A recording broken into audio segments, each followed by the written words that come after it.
माता दी सक्षम सरल ज्ञान में आपका स्वागत है। आज हम आपको लड्डू गोपाल भगवान को भोग प्रसाद कैसे अर्पित किया जाता है, उनको कैसे भोग लगाया जाता है, उसके विषय में हम आपको बताएंगे। हमने कुछ दिन पहले माता को भोग लगाने के विषय में बताया था, तो हमसे कुछ लोगों ने पूछा है कि हमारे यहाँ लड्डू गोपाल जी की पूजा सेवा होती है, तो हम उनको श्रद्धा से, भाव से भोग किस प्रकार से दे सकते हैं। तो हम आपको बताते हैं, आप ध्यान से सुनिएगा। बताने से पहले हमारे चैनल को सब्सक्राइब कर लीजिए, फॉलो कर लीजिए, ताकि जानकारी अधिक से अधिक लोगों तक पहुंच सके। तो हम आपको बताते हैं कि आप लड्डू गोपाल जी को, भगवान कृष्ण को भोग कैसे अर्पित कर सकते हैं।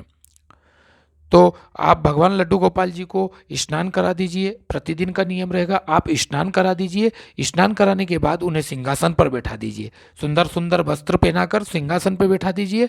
उसके बाद उनके सामने दीप प्रज्वलित कीजिए। एक दीपक लगाइए, धूप बत्ती लगाइए। उनके पास में जल का पात्र रखें, एक छोटी कटोरी रखें, चम्मच रखें और जल के पात्र में तुलसी का पत्ता डालें। उसके बाद आप जो भोग लगाना चाहते हैं, भोजन लगाना चाहते हैं, एक थाली में सजाकर या एक प्लेट में सजाकर उनके सामने रखें।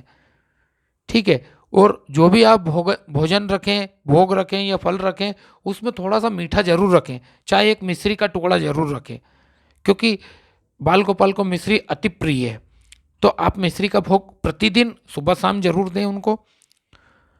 उसके बाद में आपको चम्मच से जल लेना है, भोजन के ऊपर से या भोग के ऊपर से घुमाकर छोटी कटोरी में डाल देना है और घंटी बजा देनी है।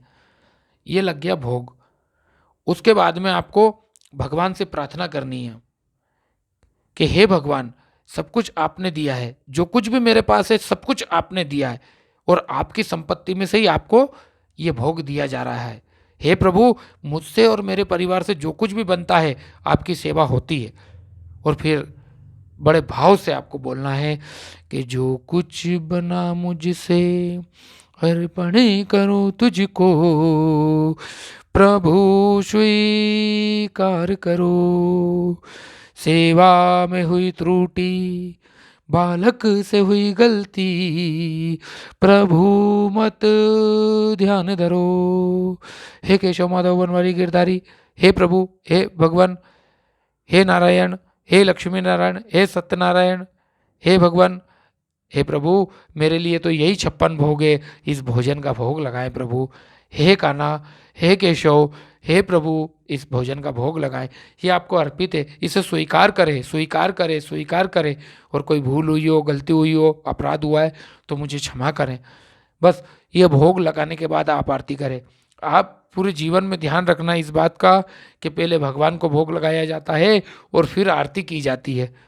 आरती के बाद भोग प्रसाद नहीं लगता, आरती के पहले भोग प्रसाद लगता है। तो इस बात का विशेष ध्यान रखना कि पहले भोग प्रसाद देना है। और भोग प्रसाद में तुलसी का पात्र, तुलसी का पत्ता जरूर रखना, क्योंकि कन्हैया तुलसी से अति प्रसन्न होते हैं। तो तुलसी का पत्ता उनके भोग में जरूर रखना और बड़ी श्रद्धा से और भाव से कन्हैया की सेवा पूजा करना, उनको भोग अर्पित करना। फिर देखना कि भगवान कैसे प्रसन्न होते हैं आपसे। आपके वे मनोरथ पूर्ण हो जाएंगे जो आपने सोचा नहीं था।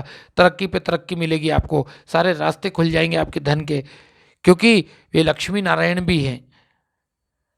तो आप इस प्रकार से सेवा पूजा उनकी चालू कीजिए। अगर हमारी जानकारी अच्छी लगी हो तो लाइक करें, कमेंट करें, शेयर करें।